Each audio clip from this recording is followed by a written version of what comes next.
20,000 kilometre খাল খননের কর্মসূচি সরকার হাতে নিয়েছে, যা ইনশাল্লাহ আমরা আগামী 5 বছরে করব। মাননীয় প্রধানমন্ত্রী। বিসমিল্লাহির রহমানির রহিম।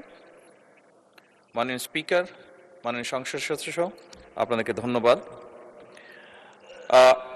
মাননীয় সংসদ সদস্য, আপনার যে প্রশ্ন করেছেন সে সম্পর্কে আমি বলতে চাই, মাননীয় স্পিকার, বাংলাদেশ একটি কৃষি নির্ভর দেশ।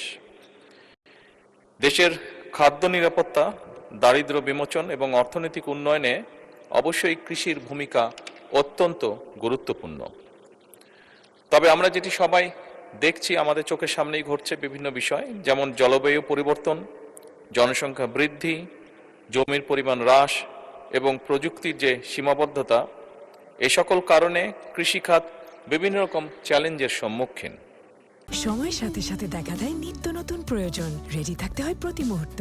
তাই এলো ইনোভার, যেন আপনি লাইফে থাকেন রেডি প্রতিদিন।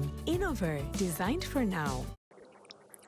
আমাদেরকে এসব চ্যালেঞ্জ মোকাবেলা করেই কৃষি উৎপাদন এবং উৎপাদনশীলতা বৃদ্ধির মাধ্যমে কৃষিকে টেকসই এবং লাভজনক খাতে রূপান্তর করার লক্ষ্যে সমগ্র দেশবাসী দেখেছেন আমরা এরই ভিতরে 14 এপ্রিল কৃষক কার্ড, আমরা যেটি প্রতিশ্রুতি দিয়েছিলাম নির্বাচনের পূর্বে, সেটির কাজ আমরা শুরু করেছি। কৃষক কার্ড আমরা বিতরণ করেছি।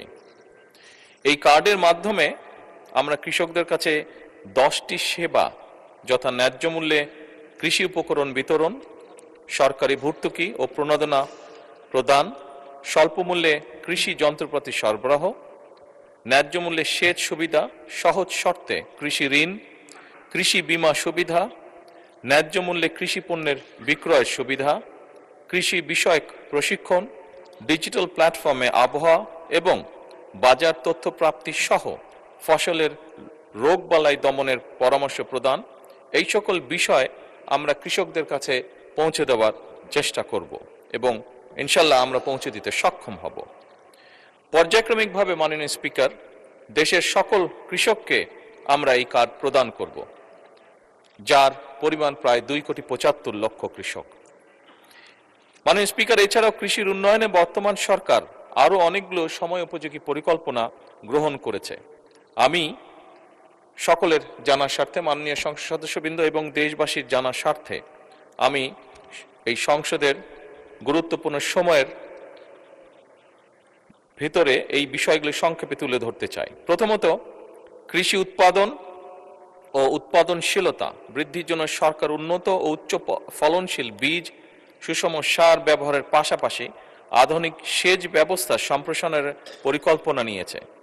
এই জন্য ইতিমধ্যেই 20,000 কিলোমিটার খাল খননের কর্মসূচি সরকার হাতে নিয়েছে, যা ইনশাল্লাহ আমরা আগামী 5 বছরে করব। কৃষি যন্ত্র কিরণের ভর্তুকি প্রদান করে ট্রাক্টর, হারভেস্টার, রিপার সহ বিভিন্ন যন্ত্রপাতি কৃষকদের কাছে সহজলভ্য করার পরিকল্পনা বর্তমান সরকারের রয়েছে। মাননীয় স্পিকার, পতিত জমি আবাদের আওতায় আনা এবং জমির সর্বোত্তম ব্যবহার নিশ্চিত করার জন্য ক্রপ জোনিং পদ্ধতি চালু করা হয়েছে। এর মাধ্যমে নির্দিষ্ট অঞ্চলের মাটি, আবহাওয়া ও পরিবেশ উপযোগী ফসল নির্ধারণ করা হয়। তার ফলে জমির অপচয় কমে এবং ফসলের উৎপাদন বৃদ্ধি পায়। একই সাথে পতিত জমি চিহ্নিত করে সেগুলিকে আবাদের আওতায় আনার জন্য বিভিন্ন কর্মসূচি গ্রহণ করা হয়েছে, যেমন খাল খনন কর্মসূচির মাধ্যমে ভূ-উপরিস্থ পানির ব্যবহার বৃদ্ধির মাধ্যমে পতিত জমি কৃষির আওতায় আনার উদ্যোগ গ্রহণ করা হয়েছে। মাননীয় স্পিকার,